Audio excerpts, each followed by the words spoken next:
امام حسین کے نام پر محرم میں سبیلیں لگتی ہیں، کیا یہ جائز ہے؟ جو مسلمان 10 عاشورہ کے دن اللہ کے لیے اللہ کے بارگاہ میں خرچ کرے گا تو اللہ تبارک تعالیٰ اس انسان کو کیا اجر دے گا، سنیں آپ۔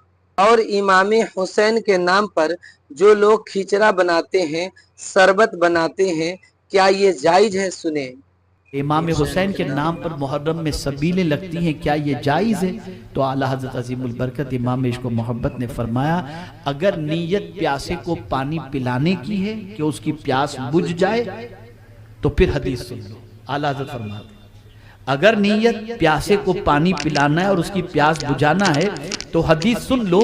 ایک شخص آقا کریم صلی اللہ علیہ وسلم کی بارگاہ میں حاضر ہو کر عرض کرتا ہے سرکار پیارے آقا صلی اللہ علیہ وسلم کے پیارے دیوان ہوں، 9ویں اور 10ویں کا روزہ رکھیں۔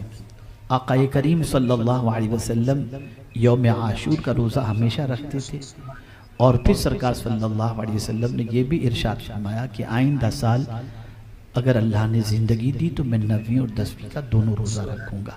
تو 2 روزے 9ویں اور 10ویں کا ضرور آپ 2 روزے رکھنے کی کوشش کریں، اللہ توفیق دے تو۔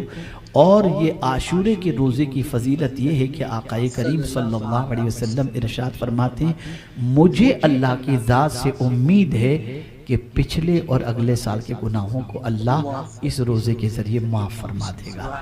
میرے پیارے آقا صلی اللہ علیہ وسلم کے پیارے دیوانوں، اسی کے ساتھ ساتھ ایک روایت یہ بھی موجود ہے کہ جو شخص یوم عاشورہ کو اپنے گھر والوں پر فراخ دلی سے خرچ کرے، اہل و عیال پر، اللہ سال بھر اس کی روزی میں برکت عطا کرتا ہے۔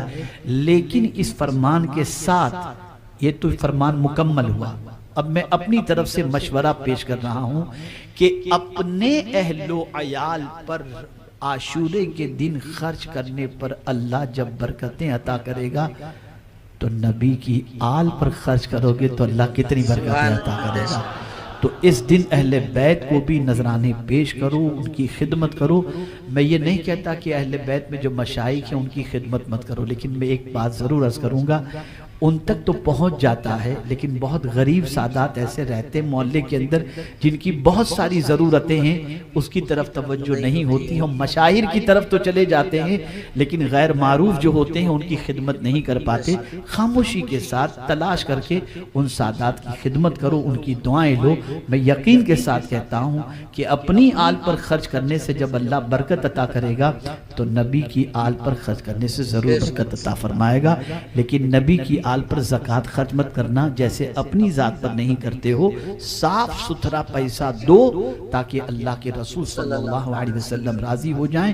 اور اسی کے ساتھ تاجدار کربلا امام عالی مقام رضی اللہ المولا تبارک و تعالی عنہ کی بارگاہ میں اس دن جو کچھ آپ خراج عقیدت پیش کر سکتے ہو یوم عاشور کو ضرور کرو۔ آپ چاہے یاسین شریف پڑھ کر، نماز پڑھ کر، نیاز کر کے، جس طریقے سے اعلیٰ حضرت عظیم البرکت امام عشق و محبت سے ایک سوال پوچھا گیا کہ امام حسین کے نام پر محرم میں سبیلیں لگتی ہیں، کیا یہ جائز ہے؟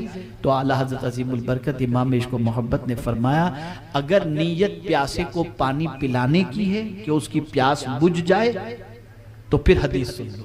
اعلیٰ حضرت فرماتے ہیں اگر نیت پیاسے کو پانی پلانا ہے اور اس کی پیاس بجھانا ہے تو حدیث سن لو۔ ایک شخص آقا کریم صلی اللہ علیہ وسلم کی بارگاہ میں حاضر ہو کر عرض کرتا ہے سرکار میرے بہت سارے گناہ ہیں، میں اس گناہوں کا کفارہ کیا ادا کروں، میں کیا ایسا کام کروں جس سے اللہ میرے گناہ کو معاف فرما دے؟ سرکار صلی اللہ علیہ وسلم نے فرمایا پیاسے کو پانی پلانے سے گناہ اس طرح سے جھڑ جاتے ہیں جیسے درخت سے پتے جھڑ جاتے ہیں۔ یہ خیال کریں، اللہ تعالی ہم سب کو توفیق عطا فرمائے۔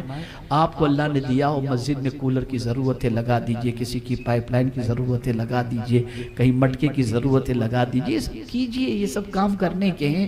انشاءاللہ العظیم اس کی برکتیں ضرور نصیب ہوں گی اور تاجدار کربلا کا فیضان بھی انشاءاللہ جاری ہوگا۔